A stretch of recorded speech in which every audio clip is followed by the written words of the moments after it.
สูเจอมงก็มงแปงเจอเมียงก็เมียงหัก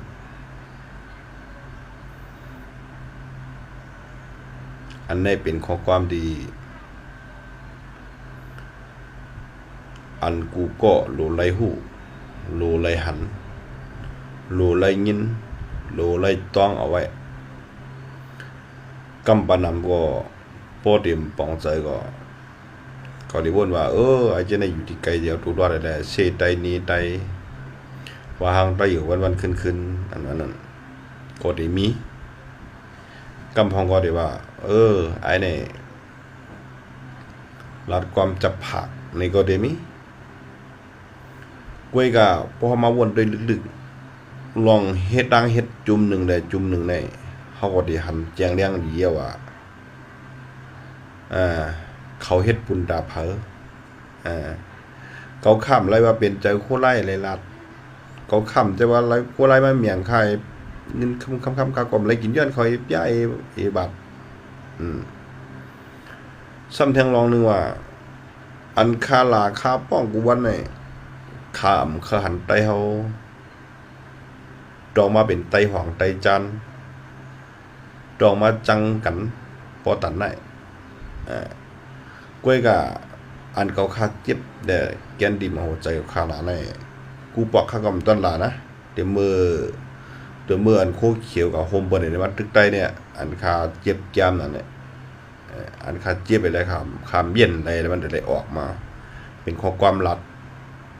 ที่จกมาหัวใจเขาดีเท่าเป็นไตหักจะคือไตก่อนหนึ่งเนาะเฮ็ดสังแลอันยอมซึกเจน18ก่อนนั้นเขามัดปีเขายื้อแบตนั่นอันเลยวนบอกว่าเขามีใจหักหรือจื้อคือไตเป็นลูกหลานไตอ่ะเขาบ่นว่าอันเขาเก็บมานั่นอันซึกเก็บกว่านั้นเขาจะเลยกว่าก็เดียวเขาเก็บกว่าถึงคานเป็นเด็กกว่าเหมือนที่จุ้มโคเขียวเก็บกวนกว่านั่นแหละเอาลิกขึ้นมาเดี๋ยวจังอ่างมาปุกกับปุกเก๋มายืนนั่นมันสูงมีลูกจ้าหลายก็หาบท่านการเจอจัดเป็นนาทีบุญพรเนี่ยครูเขียวบอกเขาอะไรก้นเขาก็ได้ต่างให้นั่นเมื่อวันในหาก็วันในชิปก็วันกดใจมีหลายวันเลยเขาถึงว่ากิงกากิงเหงกิงเก็บจุ่มสายซึกเขานั่นโคไลก็เหมือนกันอันใดขนาด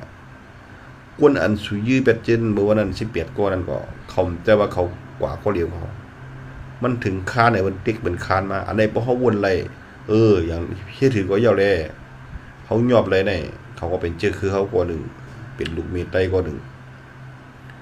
ห้อมตานที่ยื้อแบบตานที่ยื้อตายโคตรไล่ยอบเลยโคเขียวในพวกปิดตัวลิฟในคำยื้อตายเพราะใครมือเฮือนมือว่าใครมือเฮ็ดซึกเมื่อดีอยู่ประเทศแน่เด่นเขาเฮ็ดในก็อันนี้สู่เฮ็ดในมันใจมันจอมตลาเสียมกาสู่เฮ็ดทางโปเมกุนเมืองหันถึงนำใจสู่อะไรเบิดจังสู่นั่นอะไรเบิดเซสู่หลาสู่รางวัลเนี่ยย้อนเบอร์ส่วมบ้วนเมียนว่าเป็นสายเลือดเจคือไตอันสุเฮ็ดนั่นวันเมื่อในก็แกมมามันกำอันสุยำเฮ็ดมาวันนั้นสู่ก็เลยงาเต็มกำลื่นมาก็อันสุเฮ็ดให้เนี่ยพลเมืองไตแหละตับศึกไตได้เจคือไตเอาคือนั่นมันก็ได้ขึ้นย้อนกว่าหาสุขึ้นอันสุยำเขียนแงมมาเมื่อในก็เปิ้นก็ขึ้นดึบโหสูขึ้นเมื่อนั้นสุกะห้องบนมาดึบโคลายนั่นขึ้นเว้ยสูญาเจอนั่นขึ้นไงวดตอบวดเตียนมันเตียนจัดไหนครับเดี๋ยวว่าลองสูเฮ็ดให้ดอกบ่มีคนเมืองไทยเขาค้ำจะเลยจังสูหรอกเขาคาลาเล่นหลาโคนาสูนั่นน่ะอันนี้มันอะไรมันก็โฮมเบอร์นี่แหละนี่ว่าซึกโคไลก่อการให้ต่อถึงวันมันได้สูตึกเนมักมันอันนั้นเป็นร้องนั่นอยู่นะแต่ว่าใต้ดีๆกันเนี่ยก็พองว่าโอ้อย่าไปเซ่ใต้ปันเฮียงใต้ต่างๆโป้มันเฮ็ดดีนี่อย่าไปยอมมันค่ะโป้นึงสูกะยองมันบ่เขาเฮ็ดดีอาจารย์เขาดีเขาเฮ็ดปุ่นตาเจอคือใต้สูตึกกะยองเขาก็มันทั้งปันแห้งก้นดีมาเฮ็ดทั้งเครือขึ้นก็มันต้องสู้กับปันแห้งแต่ก้นอันเฮ็ดอันดีดอกเจอคือตันขึ้นก็บ่สู้กับปันแห้งเตียนก้นอันมันหักเจอคือไตเตมันเอาว่าเฮ็ดกินการเมืองมันเอาการเมืองเป็นนาเตอว่าได้ไตขึ้นน่ะอยู่เนื้อปลังเงินปลังคำกินเหยียบเนื้อโหพี่น้องคนเมืองไตเจอคือไตเอามาปีเอาข้าหือบ่สู้กับปันแห้งจังได๋ก็มื้อตาสู้กับปันแห้งเขาอะไรเขาเห็นเมืองเห็นเรื่องต่อคนคือไต เฮาต้องกับปันเฮ็ดอันเลยเฮ็ดดีเฮาก็โลลัดโลวอกให้เบิ่นฮู้ให้จื้อคือแต้วฮู้ดังคือบ่ได้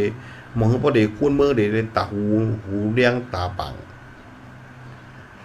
วันเมื่อไหร่เขากลมหูดอกเบิ่นได้บ่ขึ้นจังได๋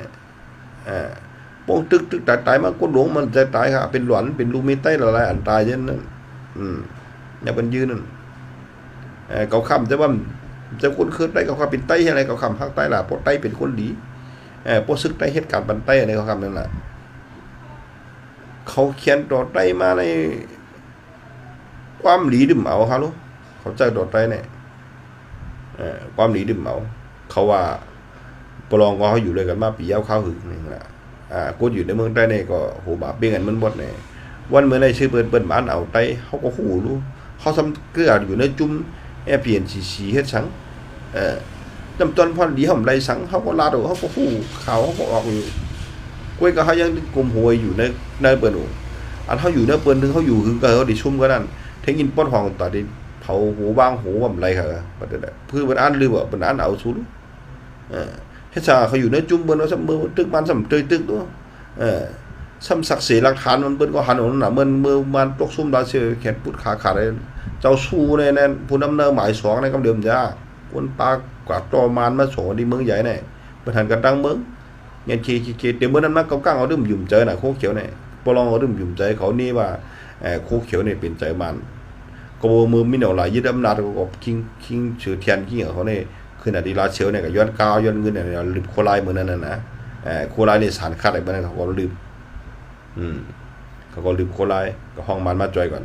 อันนี้ดีนกุนเมืองไปเอาไปปองเจอเนี่ยจังได๋ว่าโอ้ยกุนอยู่ตั้งเมืองเลยเสไตนี่ไตตัวนั้นบ่สูวนดีๆด้วยดีทัดสางด้วยปืนเขาเนี่ย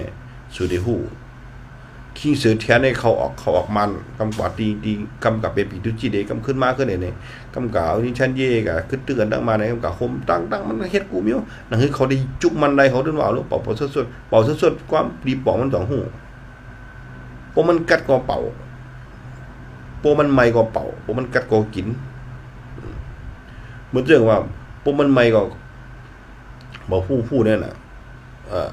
ปองว่าสังละมันมีหลายมิ้วค่ะนะอันน่ะเป่าสดๆเนี่ยกำเพราะคาริรัดยาวบ่ได้ข้าวยาวไม่ได้ยาวดิคาริรัดนั่นค่ะใครมาลัดอีกกำลืนอันน่ะเป่าสดมันปองว่าสังมันมีดีอติปองมันว่าหือหลายมันมี2หลายความหมายมี2หลายตีปองมันมี3มิ้ว